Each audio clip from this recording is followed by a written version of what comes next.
What do we need? Transformation or transparency?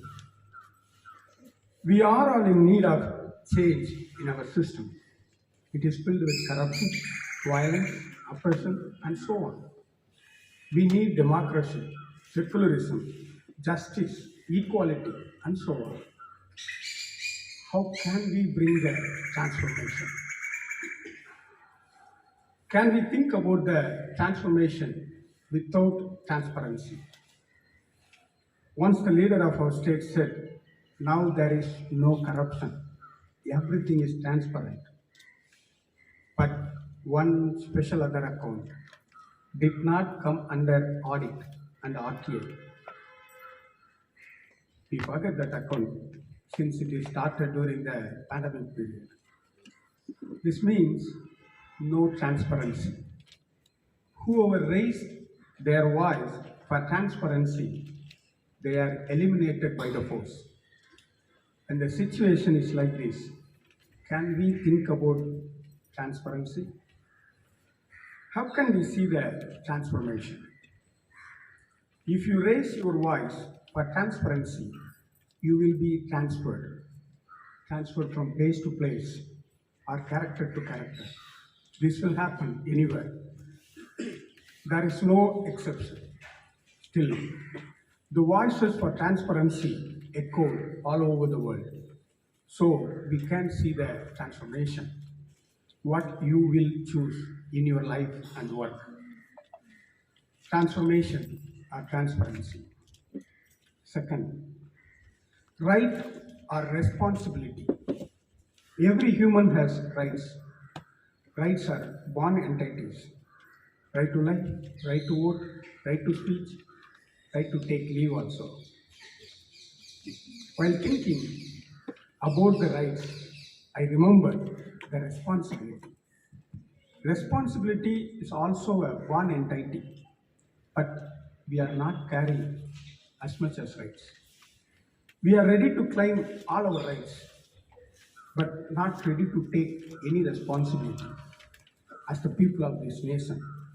If we deny our responsibility, our rights will be denied. Choosing the right leader is our responsibility.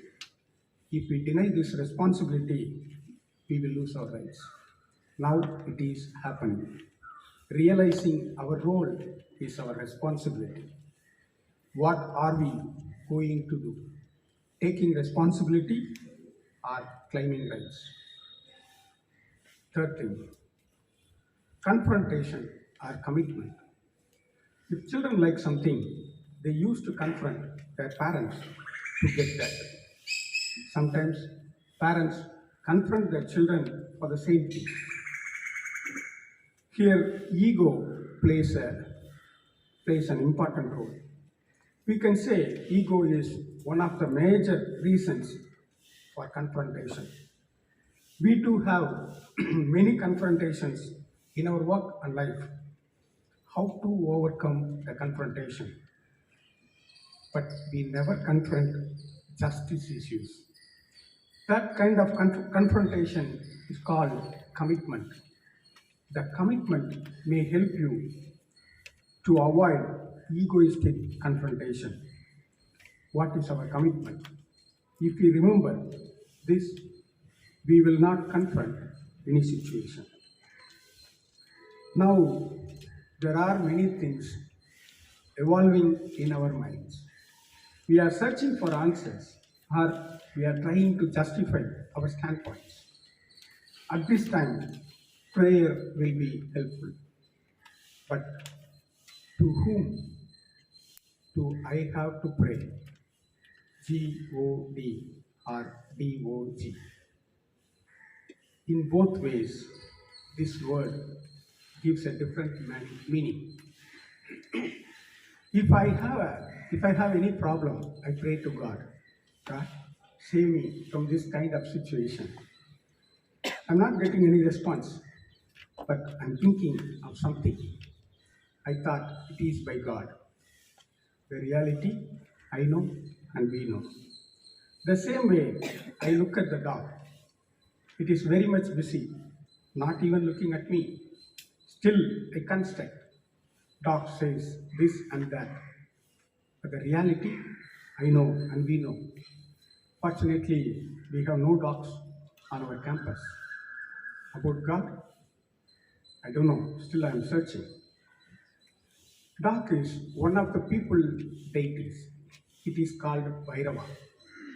At the temple, we see dog as a god and God as a dog.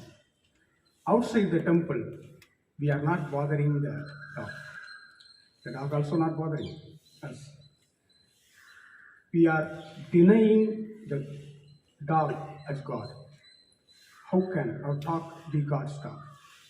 If we see God in dog, then only our prayers will get meaning. Are we seeing God in dog? You may think this speech is not related to Republic Day. This message is not for me, but I am sure you will hear the sound of barking of the dog. That will remind you about transparency, responsibility, and commitment. Whenever you see the dog, you will immediately remember these things. The last, a humble reminder, the Hebrew word Caleap also means dog. Thank you.